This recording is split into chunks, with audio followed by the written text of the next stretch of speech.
Jackson Heights, once celebrated for its diverse charm and bustling streets, is now grappling with significant social challenges, turning into a hotbed for illicit activities that stain its colorful fabric. Theft and prostitution are the most visible crime, with stolen goods openly sold and sex workers openly doing their business. These illicit activities also had a great impact on the local communities. An illegal open-air bazaar where you could find anything from hookers to stolen Makita drills. Like anything you can think of, you could get as long as you had the cash. And frustrated merchants and residents say they're helpless to do anything about it. Welcome back to our channel. Today we're diving into the vibrant yet controversial world of New York's migrant open-air markets. How did this transformation occur?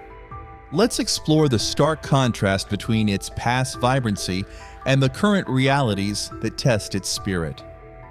Jackson Heights has always been a melting pot of cultures, ideas, and dreams. However, recent years have seen an influx of migrants, which has led to the sprouting of open-air markets. These aren't your typical farmers markets. They're largely unregulated hubs where, unfortunately, activities like the vending of stolen goods and open-air prostitution have taken root. This change didn't happen overnight. These markets have increased due to economic vulnerabilities faced by newcomers who, finding themselves on the margins of formal employment, turn to informal vending to survive. As these markets grow, they bring not only economic activity, but also serious concerns about legality and order, reflecting broader issues of migration, economics, and regulation in urban settings. What do you guys think? What is preventing the authorities from taking action against these illegal activities? Don't you think it represents a deep-seated level of corruption or fear? Within minutes of the police leaving, everybody comes back, sets right back up, and it's like nothing happened. This problem requires immediate attention and a solution. To keep pace, we must unite to increase awareness and advocate for change. Want to stay informed on issues like these? Subscribe for more updates. It's relentless, said Milton Reyes, who manages Mi Farmacia Pharmacy on the Avenue. You should see it on Saturdays. It's so heavy, you can't even step onto the sidewalk. There are a lot of doctors' offices right around here, and my customers don't even want to get dropped off. I'm not faulting the police, Reyes added.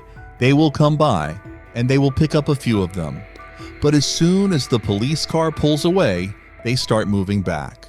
20 minutes later, they're all set up again, like nothing happened.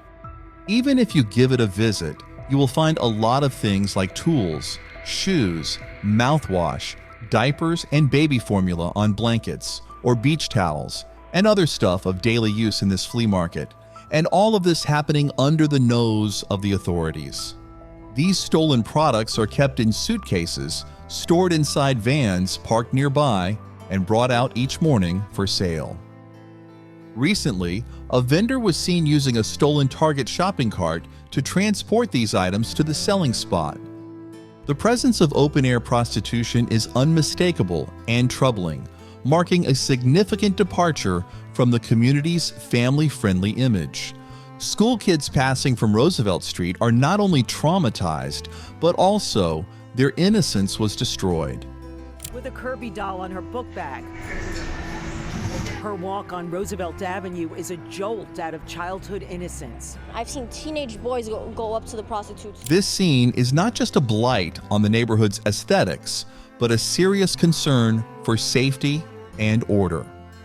The local community, particularly long-standing merchants and residents, bear the brunt of these changes.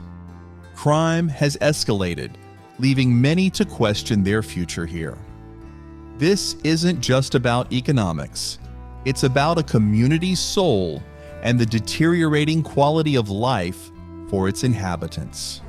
Oporta, 55 of Long Island City, said, "They have lookouts, you know, people to yell so they can pick up and leave when the police come.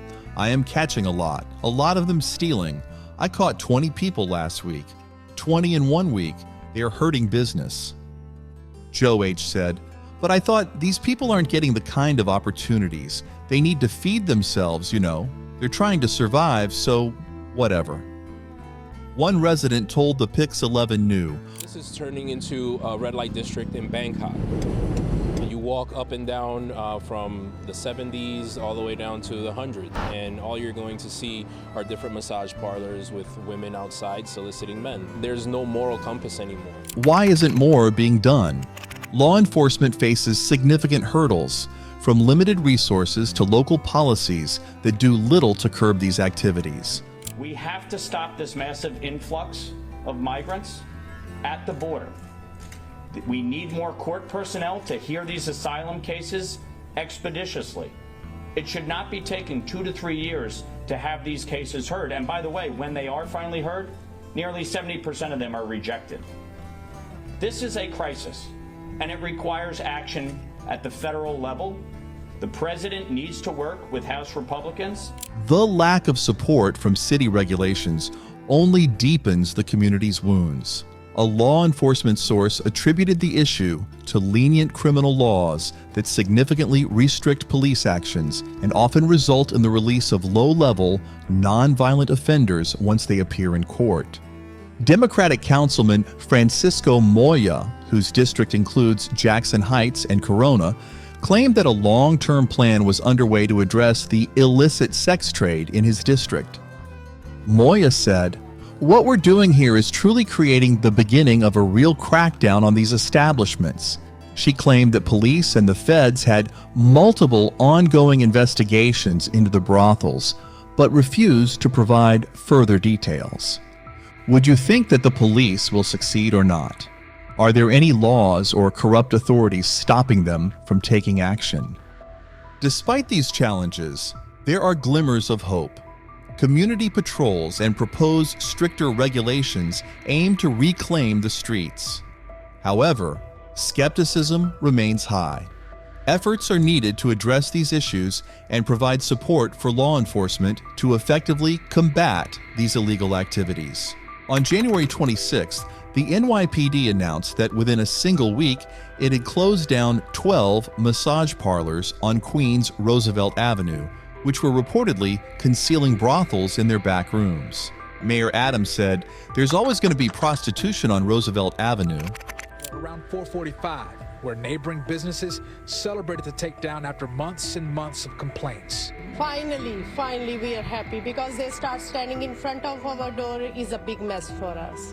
Security personnel and local shop owners have attempted to tackle the problem of stolen merchandise being blatantly sold by migrants, but their actions appear ineffective as the offenders persist with impunity. Despite grievances raised by shoppers and residents and numerous calls to 311, these efforts have proven unsuccessful in halting the ongoing lawlessness.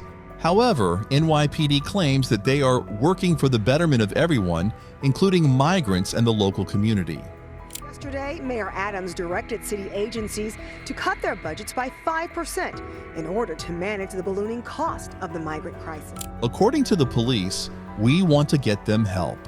Our job as the police department is to help them give them the services that they need so that they don't have to do this. There are other types of work here in New York City besides doing this. Can these efforts turn the tide against the market's negative impacts? Only time will tell.